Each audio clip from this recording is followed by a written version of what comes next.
درود بینندگان گرامی و دوستداران کتاب، با شما هستم من مریم رحمت‌الله و همصحبت امروزه ما یکی از اشتراکچی آزمون جمهوری فروغ صبح دانای کتاب است. حلیما و مریم باشند. نشر نوبتی برنامه ما از کتابخانه کمیته تلویزیون و رادیوی نزد حکومت جمهوری تاجیکستان برگزار می‌گردد. خب مریم، به برنامه ما خوش آمدید. تشکر زیاد. در برنامه امروزه راجع به رمان داخونده استاد صدرالدین عینی صحبت می نماییم. خب مریم، به ما می گفتید که همین معنای داخونده چیست؟ معنای داخونده اصلا او را در خونده میگویند، ولی از زمانهای پیش معنای دیگری آورده شده است که کوهستانی سرلوچ و پالوچ هم میگفتند. یعنی خود قهرمانی اساسی اثر که یادگار می باشد او شخصی بود که از کوهستان به کوهستان سفر کرده بود و گریزه بود، همچو غلامی چند بار گشته بود و از بایی که در وی کار میکرد گریخته بود و به دیگر دره ها گریزان بود. داخونده را باید فرو. برای چی را داخونده مینامید؟ داخونده این لقب مردم قشاق کوهستان که اینجا برای مزدوری می آیند. دوستی من ما همراه کلان نواختنگیر مبادا بیدار نشود. ما او را با سربازی می فروشیم. تو خودت ها گفته بودی که خریدار هست. و خود کلمه داخونده دادرخونده و کوهستانی سرلوچ پایلوچ می باشد. یعنی دو معنی را در بله. بر میگیرد. همین آغاز رمان با چی آغاز می‌یابد؟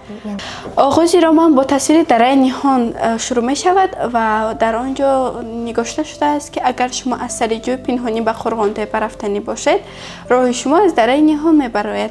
دره نیهان را با نام دیگرش تنگین ها میگویند.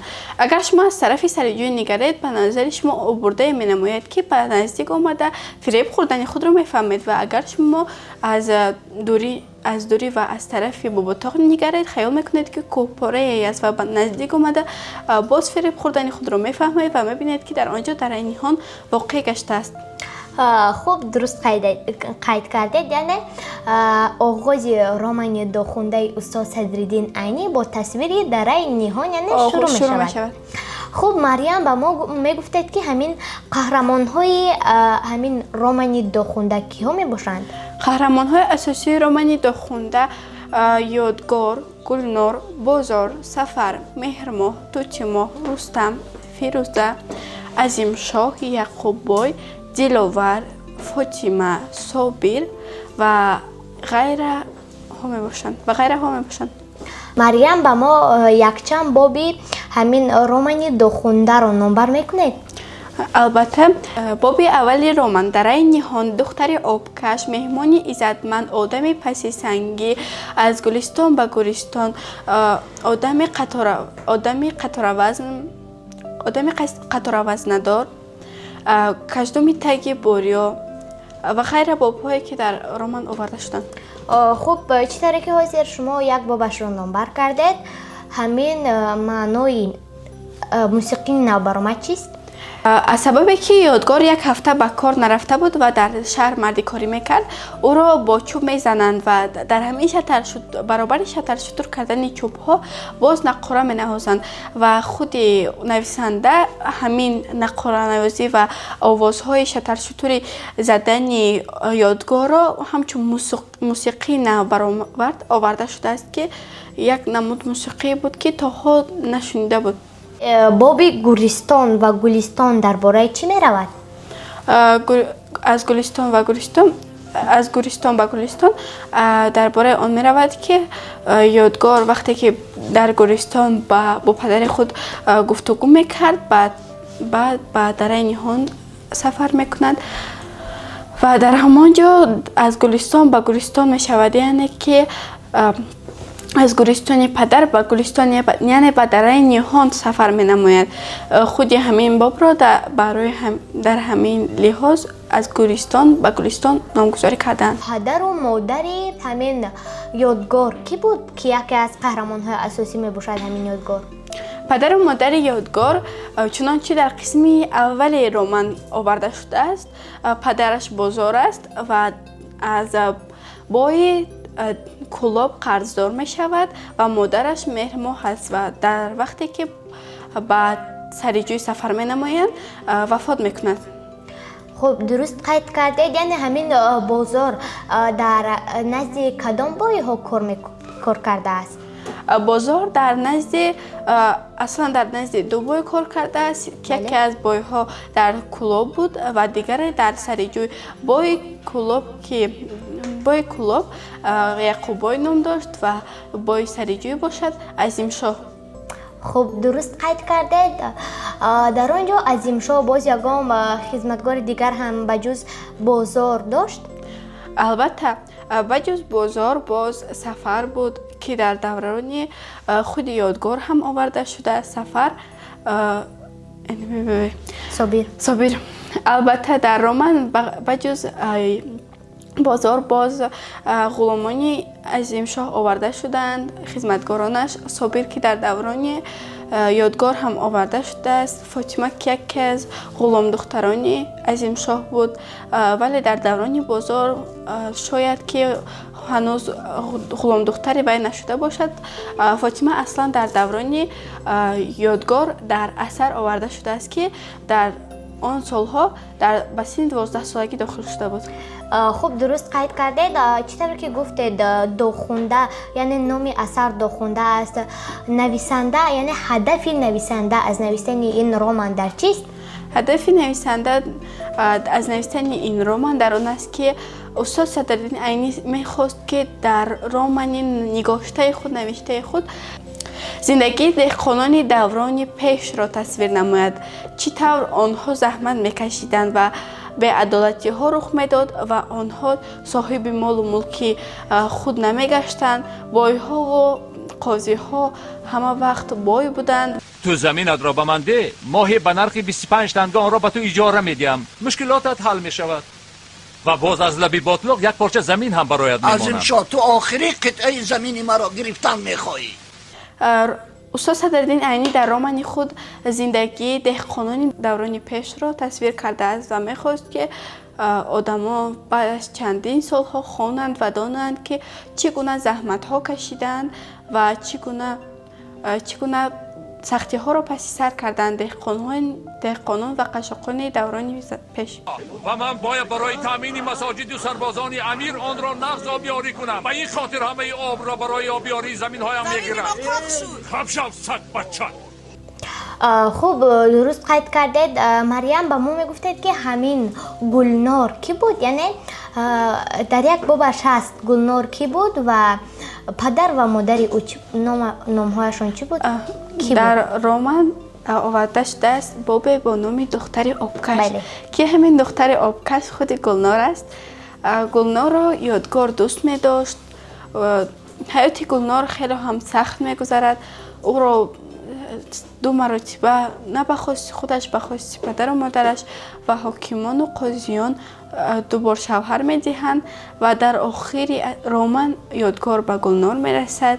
پدر و مادر گلنار، پدرش یعنی آدم پس سنگی که در یکی از باب‌های قسم اول رمان آورده شده است، آدم پس سنگی، رستم نام داشت و مادرش هم که یکی از قهرمان‌های اساسی اثر می باشد، فیروزه نام داشت. خب درست قید کردید. وقتی که همین پدر و مادر یادگار یعنی بازار و مهرماه وفات میکنند، بعد همین یادگار به کجا سفر میکند؟ وقتی که در آن زمان ها وقتی که پدر یادگار وفات میکند، یادگار به دره نهان میرود، یعنی میگریزد از عظیم شاه میگریزد. در چی نتیجه میگریزد؟ وقتی که پدرش از عظیم شاه 1000 تنگه قرضدار بود و نمیخواست که قرض پدرش را به عظیم شاه دهد. میگفت که بز را از پای خودش کشا میکنند. گفته بود که من قرض پدرم را نمیدهم، ولی با التماس طولانی پدرش راضی شد و برای قرض پدرش را به گردن گرفته به عظیم شاه خط داد، ولی به دره نهان گریخت. در دره نهان گلنار را دید و در همان گلنار را دید و به گلنار عاشق شد. در همان زمان به جستجوی وی علی مردان بیگ سفر کرده بود. خب درست قید کردید. با ما میگفتید که همین مهمون عزتمندی عظیم شاه کی بود؟ مهمون عزتمندی عظیم شاه علی مردان بیگ بود. یعنی یسوول خود عظیم شاه برای آنه که یکی از یسوولان بهترین را پادشاه یعنی حاکم امیر به وی روان کنند به درگاه امیر روان شده بود و وقتی که او به خانه می آید پس از چند روز یسوول به خانه وی می آید و می گوید که من به پیش امیر رفتم و آن کس گفتند که شما مرا جیغ زده اید. من یکی از بهترین یسوولانی در دربار امیر می باشم.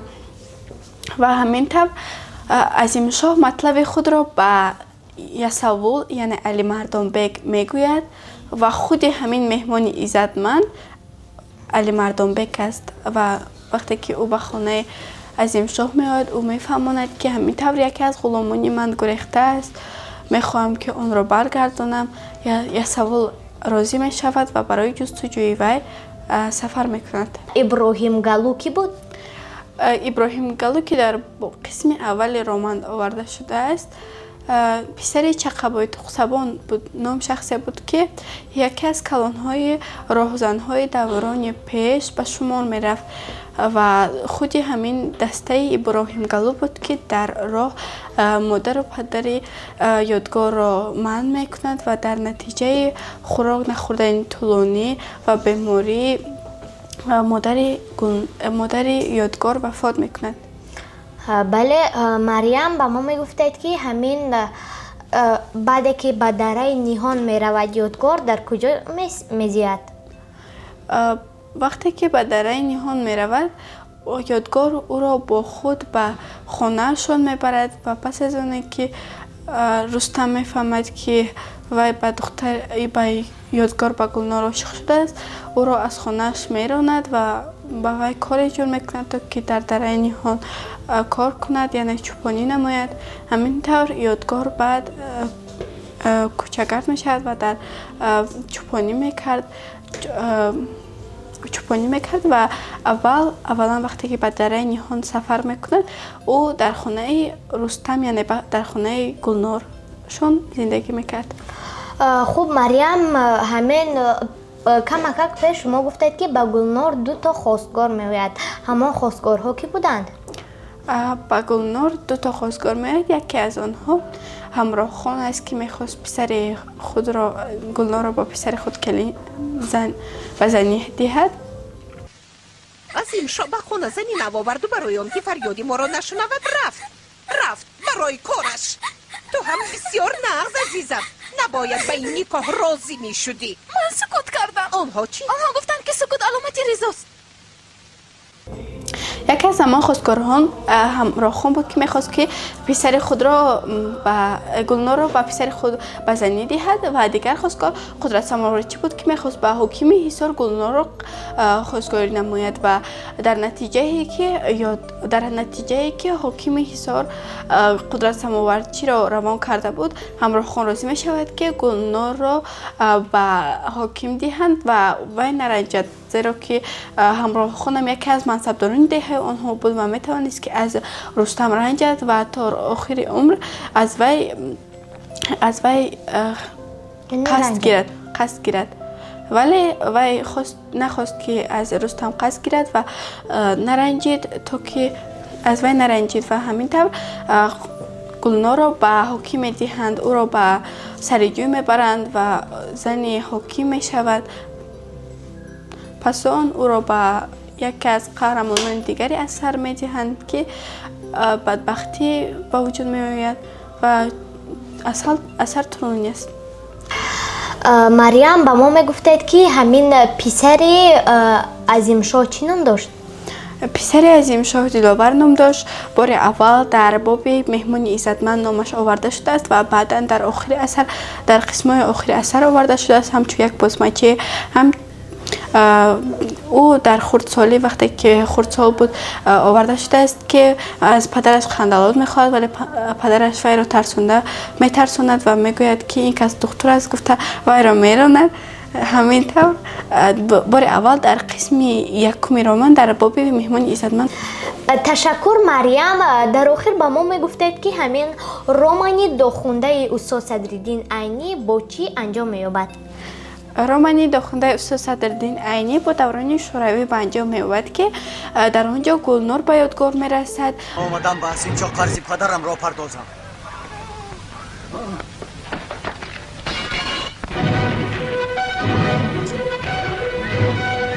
گلنار جان، یادگار؟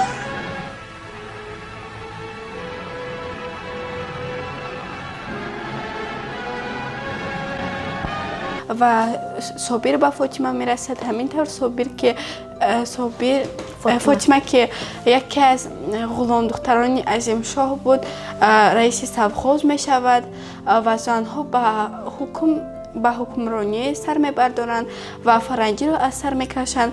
یعنی با دوران شوروی به انجام میرسد که این یکی از خوبترین انجام های اثر میتواند شد. مریم، در آخر برنامه به بینندگان و همسالانمان چی توصیه دادنید؟ من به بینندگان و تماشابینان گرامی توصیه میدهم که وقتی خود را به کوچه‌گردی صرف نکرده به کتابخانه ملی و دیگر کتابخانه‌های نزدیک شهری رفته به کتابخوانی مشغول شوند، زیرا که هر یک شخص باید از چنین رمان و حکایه‌های مشهور ادبیات معاصر آگاه باشد. تشکر زیاد مریم. بینندگان گرامی، این بود برنامه ما از کتابخانه کمیته تلویزیون و رادیوی نزد حکومت جمهوری تاجیکستان. خیر تا برنامه های دیگر کتابخوان و کتابدار باشید. با شما بودم من مریم رحمت الله و همصحبت امروزه ما حلیم و مریم.